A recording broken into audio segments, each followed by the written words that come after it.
Welcome to a new blog. तो यहाँ पे सम्राट शर्मा वॉक कर रहे हैं। इन्होंने साइकिल निकाली थी, लेकिन क्या हुआ, साइकिल का 2 टायर नहीं लगवाया, सीट नीचे नहीं करवाई, तो उसकी वजह से अभी चला नहीं पा रहे हैं।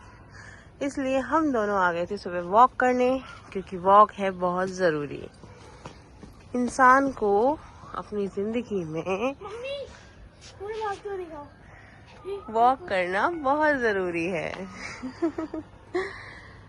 हाँ, सुबह सुबह कोयल की आवाज़, हवा, ये आकाश और ये धरती, पता नहीं क्या कहते हैं, पर कुछ कहते ज़रूर हैं। अगर इंसान समझ सके तो प्रकृति की इन सारी चीज़ों को समझ सकता है।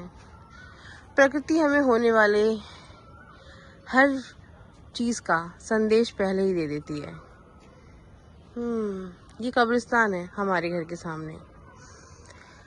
कब्रिस्तान हो या शमशान हो, इंसान को याद रखना चाहिए कि उसकी आखिरी मंजिल यही है। पता नहीं लोग इतने पाप क्यों करते हैं। सभी को पता है कि एक दिन मृत्यु निश्चित है, फिर भी वो लोगों का दिल दुखाते हैं, आत्माओं को परेशान करते हैं। ऐसा करते हैं जैसे पता नहीं जाते समय वो संसार से कौन सा सोना चांदी उठा के ले जाएंगे।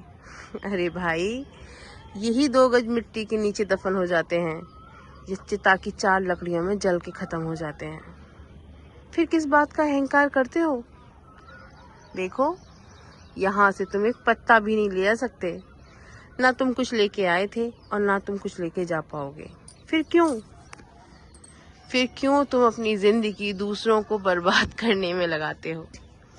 और तुम पता है, उन्हें फिर भी बर्बाद नहीं कर पाओगे, क्योंकि जो इंसान दूसरों को बर्बाद करने की और दुख देने की चाहत रखता है, ईश्वर उसके लिए पहले से ही ऐसा प्रबल दुख रखता है जिसका उसे ज्ञान नहीं होता है। ये कहावत मम्मी इसलिए सुना रही है क्योंकि भगवत गीता में यही लिखा है, आत्मा अमर है, आज इस शरीर में है, कल किसी और शरीर में होगी, लेकिन आत्मा के किए हुए कर्म उसके साथ जन्म जन्म तक चलते हैं।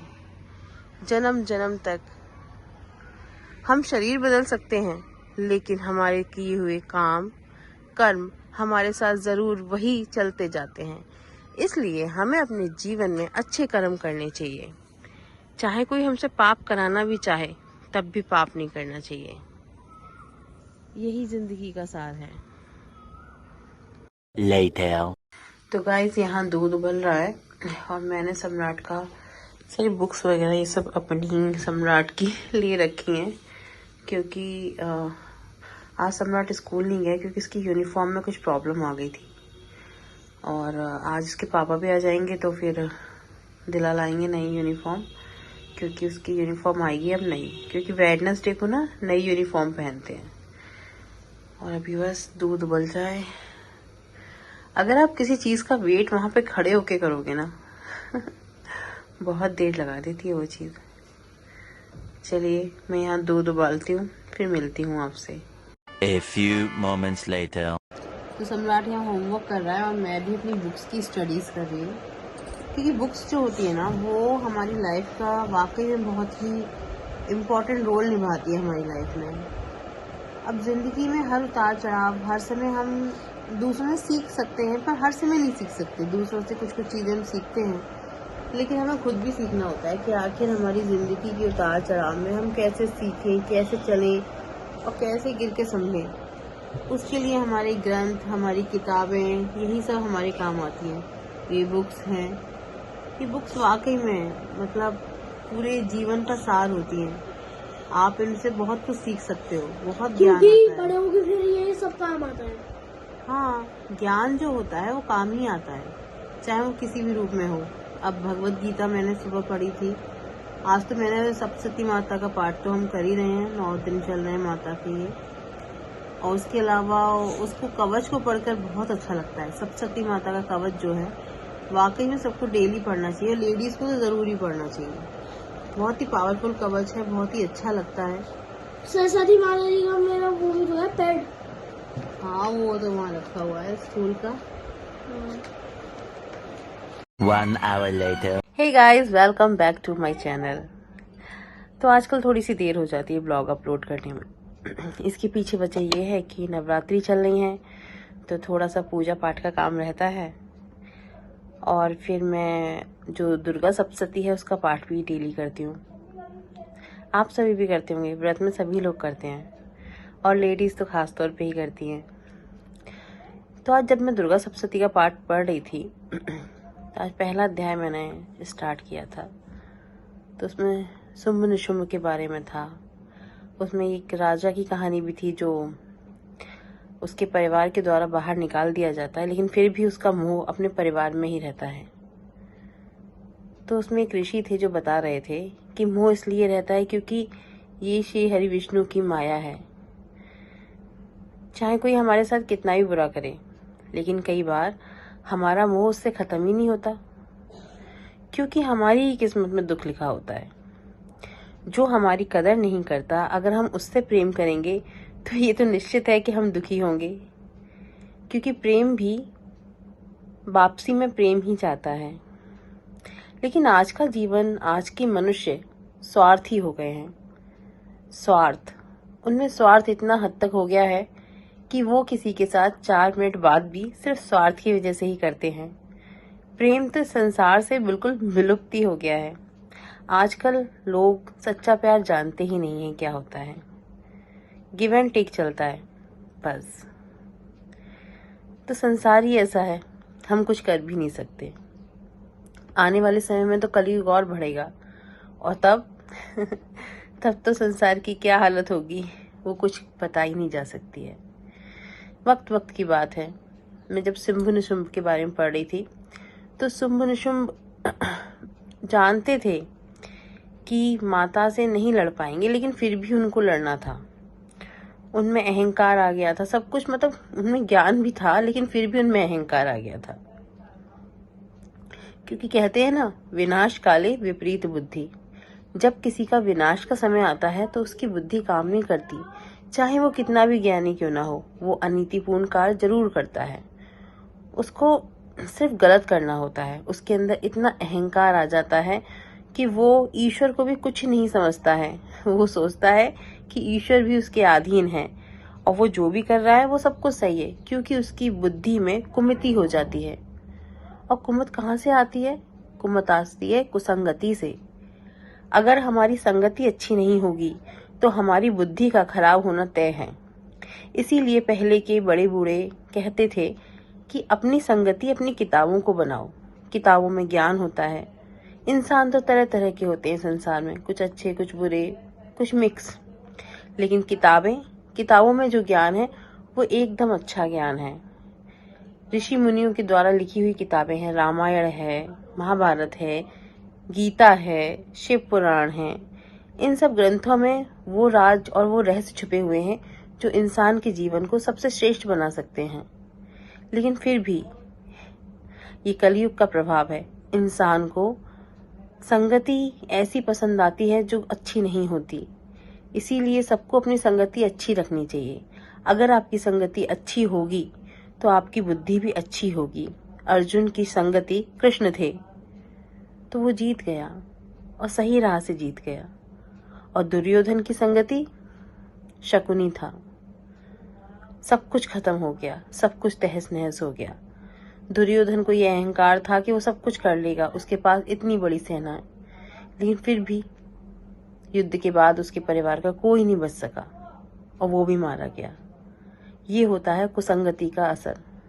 विनाश काले विपरीत बुद्धि, ये बिल्कुल सच बात है। कैकेयी राम को कितना प्यार करती थी, लेकिन जब अंत समय आया, सब कुछ तहस नहस होने का आया, तो उनकी अच्छी खासी बुद्धि भी खराब हो गई। क्यों खराब हुई? क्योंकि उनकी संगति मंथरा के साथ थी। मंथरा एक दासी जो उनके दहेज में उनके साथ आई थी। उन्होंने सोचा कि वो तो मेरा हित ही चाहेगी, और वो स्वार्थवश, क्योंकि उनके अधीन थी, उनकी चापलूसी करने के अलावा उसके पास कोई उपाय नहीं था। वो सिर्फ अपनी रानी की चापलूसी करती थी। चापलूस, जो व्यक्ति हमारे आसपास हैं, जो चापलूस हैं, जो हमारे गलत को भी सही कह के हमें एकदम नहीं आप सही हो ये सब कहने वाले लोग आपके सबसे बड़े दुश्मन हैं।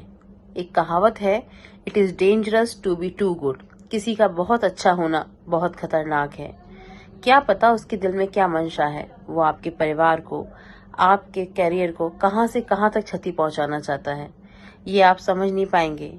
अगर आप उसकी बातों में आ गए तो जब तक आपका अंत करीब नहीं आ जाएगा आपको कुछ दिखाई नहीं देगा।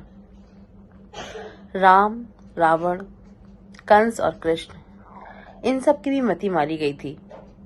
कंस सब कुछ जानता था कि कृष्ण ही सबसे श्रेष्ठ हैं, स्वयं भगवान है, लेकिन कंस की कुबुद्धि ऐसी हो गई कि उसको एक बार भी एहसास नहीं हुआ कि ये स्वयं भगवान है, मैं इनसे जीत कैसे सकता हूँ। रावण शिव भक्त और इतना बड़ा ज्ञानी होते हुए भी वो ये भूल गया कि उसने अनैतिक पूर्ण कार्य किया है। वो सीता को ले आया, किसी की पत्नी को उठा लाया। उसने फिर भी नहीं सोचा कि वो हार जाएगा, क्योंकि उसे तो ये लगा कि ये बानरों के साथ आया हुआ तुच्छ सा मनुष्य मुझे क्या हरा पाएगा। लेकिन यही है, यही रहस्य छुपा हुआ है सही संगति में और सही कर्म में और गलत कर्म में। जब तक आपके जीवन में सब चीजें सही नहीं होंगी, आपको सिर्फ एक माया ने दिखा रखा है कि आप जीत रहे हो। हकीकत ये है कि आप हार रहे हो। अपनी हार, बिल्कुल हार जाने से पहले एक बार अपनी बुद्धि पे ध्यान दें और सोचें कहीं ऐसा तो नहीं है कि भविष्य कुछ अंधकार लिए आपके लिए खड़ा हो। अगर आज भी आप उस बात को सोचेंगे, समझेंगे तो बच सकते हैं, क्योंकि ये तय है जो गलत है, जो नियति के खिलाफ है, जो नियम कानून के खिलाफ चल रहा है, तर्क संगत नहीं हो रहा है, जो अपने रास्ते गलत राह पे लेके जा रहा है, जो नियम कानून के विपरीत चल रहा है, उसका विनाश तय है। अगर आपकी संगति सिर्फ चापलूसों से और आपके सारे ऐसे लोग ही हैं जिन्हें आपसे मतलब है, स्वार्थी लोगों के वशीभूत हैं, तो आपका हारना तय है। उसे कोई नहीं रोक सकता, लेकिन सिर्फ ईश्वर रोक सकता है। अगर आप उसकी शरण में जाते हैं, आप उसका ध्यान करते हैं और अपने रास्ते सही करते हैं। अगर आप किसी को बेवजह दुख देते रहेंगे तो ये तय है कि आपकी किस्मत आपके लिए आगे दुख ही लेके आएगी। सुख की कामना मत करना। जब तुमने किसी को छल दिया है तो मिलेगा भी तो तुम्हें छल ही। ऐसा नहीं हो पाएगा। हाँ, हो सकता है कि वो व्यक्ति ना नीचे गिरे, वो तुम्हारे साथ छल ना करे, पर कोई और करेगा। कोई और तुम्हारे मान का मर्दन करेगा, कोई और तुम्हारे अहंकार का विनाश करेगा, कोई और तुम्हें छल करेगा। तुम जिससे प्रेम करोगे, क्या पता वो भी तुम्हें प्रेम ना करे। प्रकृति का नियम है, कुछ भी हो सकता है, सब कुछ बदल सकता है। इसलिए मैं तो सबसे यही रिक्वेस्ट करूंगी कि आप सही पथ पे चलें, अपनी संगति अच्छे लोगों के साथ रखें, अच्छे लोगों के संग, अपने से बड़े लोगों के संग, ज्ञानवान लोगों के साथ, अच्छी किताबों के साथ अपनी संगति रखें, कुसंगति से बचें। जहाँ सुमत तहाँ संपत्ति नाना, जहाँ कुमत तहाँ विपत्ति निदाना। जहाँ कुमित आ जाती है वहाँ विपत्ति विपत्ति ही होती है, विनाश ही विनाश होता है।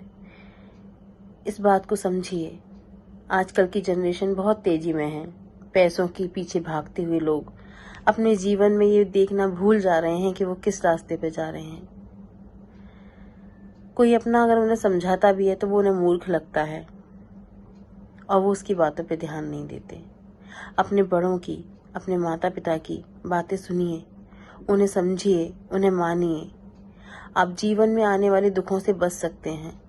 हाँ, जब हम सही रास्ते पे चलते हैं तो हमारी जिंदगी में बहुत सारी तकलीफें होती हैं, लेकिन वो तकलीफें कुछ भी नहीं है उन तकलीफों के आगे जो गलत रास्तों पे गलत तरीके से अपने काम करते हुए आगे बढ़ते हैं, जो छल करते हैं, कपट करते हैं।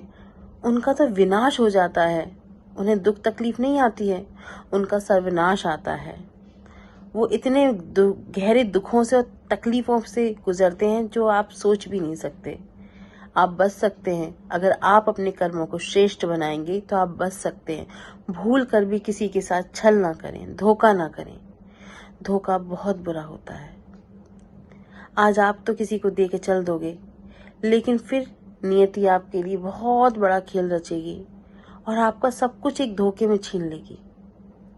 इसलिए ईश्वर से डरें, अपनी राह को अच्छा करें, अपनी जिंदगी को अच्छा करें, क्योंकि हमारे किए हुए कर्म आगे हमारी आने वाली पीढ़ियों के सामने भी आते हैं।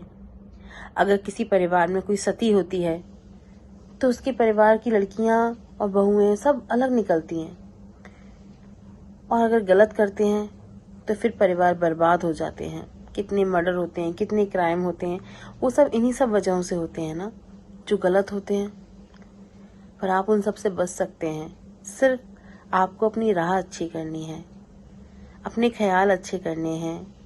आपको धन के पीछे नहीं भागना, आपको छल के पीछे नहीं भागना, आपको सच्चाई के पीछे भागना है, ईश्वर के पीछे भागना है, ईश्वर का नाम का जप करना है। और देखिए जिंदगी कितनी अच्छी हो जाएगी। बच्चे, बूढ़े, जवान, अगर आप 10 मिनट भी ईश्वर का नाम का, जो भी नाम आपको अच्छा लगे, उसका जाप करते हैं ना, आपकी जिंदगी में सब कुछ अच्छा होने लगता है। इसी विश्वास के साथ कि आप भी अच्छा करेंगे और बुरी चीज़ों से बचेंगे, इस ब्लॉग को मैं यहीं एंड करती हूँ। कल फिर मिलते हैं एक नई सोच और एक नए ख्याल के साथ। आई होप कि आप सब लोग मेरी बात को समझेंगे और पॉजिटिव लेंगे और अपनी ज़िंदगी में आए हुए लोगों को भी खुशहाल करेंगे। तो मिलती हूँ कल फिर एक नए ब्लॉग के साथ। तब तक अपना ख्याल रखिएगा।